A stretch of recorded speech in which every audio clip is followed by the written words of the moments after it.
राधे राधे दोस्तों, मैं कंचन पाठक 14 अप्रैल पर अपना हिंदू धर्म के बारे में 2 शब्द कुछ आप लोग को सुनाऊंगी। और मुझे जहाँ तक की जानकारी है, विशेष तो मैं बोलती हूँ कि विशेष जानकारी नहीं है, लेकिन जितना जानती हूँ उतना आप लोग को बताना चाहूँगी। तो 14 अप्रैल सोमवार को हम लोग का हिंदू का नया साल का नया त्यौहार है, जिसको सतुवानी बोला जाता है। तो हम लोग के मगध क्षेत्र में उसको बिसुआ बोलते हैं। तो हम लोग का ये नया साल में नया फेस्टिवल है, बहुत हर्षोल्लास के साथ मनाया जाता है। नया जो सीजन का अनाज हम लोग के घर में अभी नया नया आया है घर में, उसी को भगवान को अर्पण करना है। जैसे कि अभी गेहूं का सीजन है, जौ का है, चना का है। तो इसमें चना के सत्तू का बहुत महत्व है और जौ का। तो जौ का टाउन क्षेत्र में बहुत प्रॉब्लम से मिलता है, लेकिन जैसे है कि अब हम लोग कहीं ना कहीं से जुगाड़ कर लेते हैं, क्योंकि हम लोग को जानकारी है। नहीं हुआ तो घर में बना लिए। आजकल तो मिक्सी का ज़माना हो गया, तो घर में जौ को भूंज के और मिक्सी में पीस के सत्तू थोड़ा सा बना लेते हैं। अगर आप लोग को भी संभव हो तो बना लीजिएगा, और नहीं तो जो बाज़ार में मिल गया उसी से त्यौहार को मनाना बहुत ज़रूरी है। क्योंकि घर में बना कर ही सब हम लोग भगवान को अर्पण करते थे कि ये न्यू सीजन का भगवान नया नया आपको समझिए तो ये नैवेद्य है जो आपको अर्पित कर रही हूँ। मंजूर कीजिएगा और अपना आशीर्वाद बनाए रखिएगा। सतुवानी एक ऋतु का तो त्यौहार है ही, और इसमें है कि पितृ पुरनिया का भी इसमें बहुत योगदान है। उनका भी पूजा इस दिन किया जाता है। घर के जो बूढ़ बुजुर्ग हैं, जिनका माता पिता इस दुनिया में नहीं हैं, वो लोग उनके नाम से भी संकल्प करेंगे, उनके लिए दान करेंगे।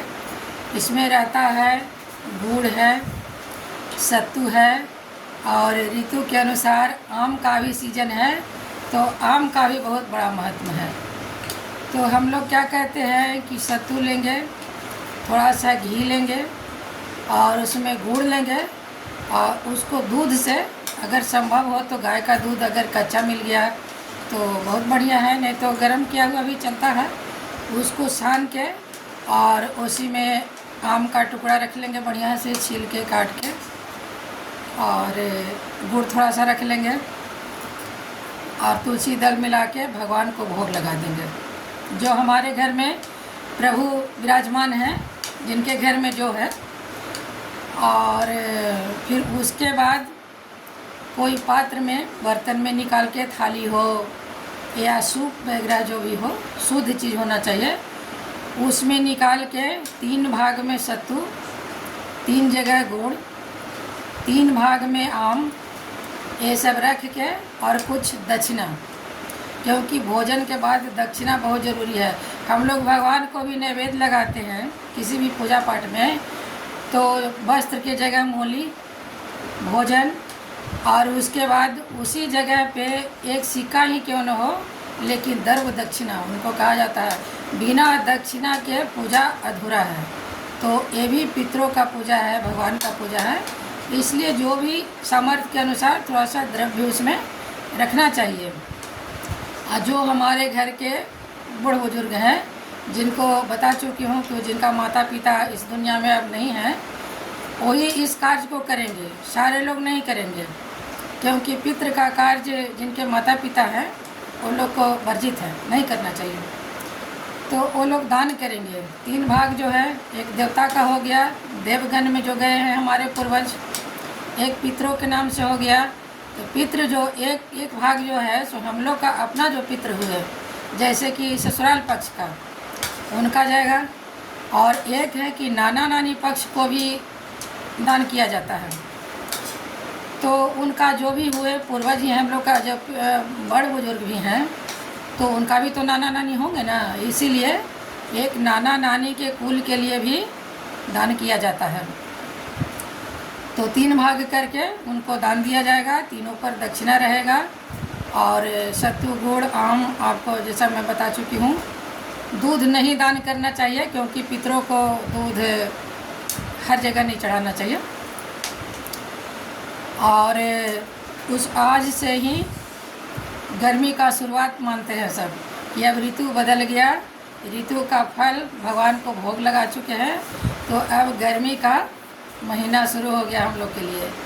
तो इसमें गर्मी के अनुसार आपको इच्छा के अनुसार, शक्ति सामर्थ्य के अनुसार वस्त्र हो, श्रृंगार का सामान हो, और कुछ पात्र में चीनी शरबत घोल के, या तो मिट्टी का ही सुराही हो, घड़ा हो, उसमें थोड़ा सा जल शक्कर ऐसा मिला के शरबत बना के और ज़रूर दान करना चाहिए।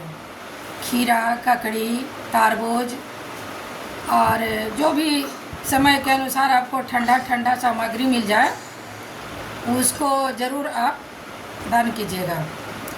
और दान पुण्य तो मैं कहती हूँ कि अपना शक्ति सामर्थ्य के अनुसार है। अगर हमारे बस में उतना संभव नहीं है तो जो हमारे पास है भगवान को भी भोग लगाएंगे और दान भी करेंगे। इसी दिन से भगवान भोलेनाथ को जलाधारी का भी प्रावधान है कि शंकर भगवान के मंदिर में जहाँ मूर्ति स्थापित है उनके यहाँ जलाधारी टंगाएगा, जो कि उसमें अभी वो हम लोग तो आषाढ़ पूर्णिमा जो होता है, आषाढ़ जो एकादशी होता है, हरिशनि एकादशी, उस दिन हटा देते थे, लेकिन अब सुनते हैं कहीं कहीं कि सावन में उतारते हैं लोग। हालांकि उस दिन से नारायण भगवान जब सो जाते हैं तो कार्यभार शंकर जी के हाथ में है, तो उस दिन हम लोग का रीति रिवाज में जलाधारी उतर जाता था कि शंकर भगवान को देश दुनिया देखना भी है।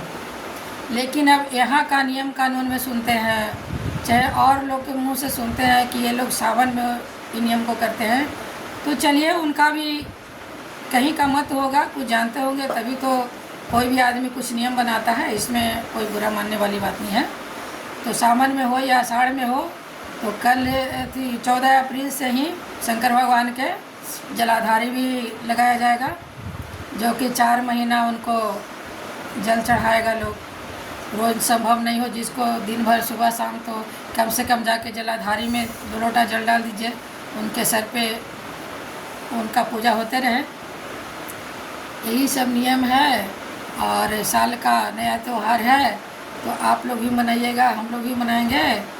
और मेरा वीडियो जैसा लगे सब लाइक कीजिए, कमेंट कीजिए और सब्सक्राइब कीजिए ज़रूर प्लीज़। कमेंट में जो आपको इच्छा हो लिखिएगा, और मेरा वीडियो अगर पसंद आए तो देखिएगा ज़रूर, दूसरों को शेयर कीजिएगा, क्योंकि मैं फिर आप लोग के पास आती रहूं और वीडियो आप लोग को देती रहूँगी। तो यही मेरा आप लोग से प्रार्थना है, विनती जो कहिए। तो इसी के साथ मैं अपने वाणी को विराम दूंगी। आप लोग भी कल त्यौहार को मनाइए, क्योंकि साल का नया नया त्यौहार है, तो सबके घर में मनना चाहिए, बहुत खुशी की बात है। तो इसी के साथ जय श्री राधे राधे, जय श्री कृष्णा।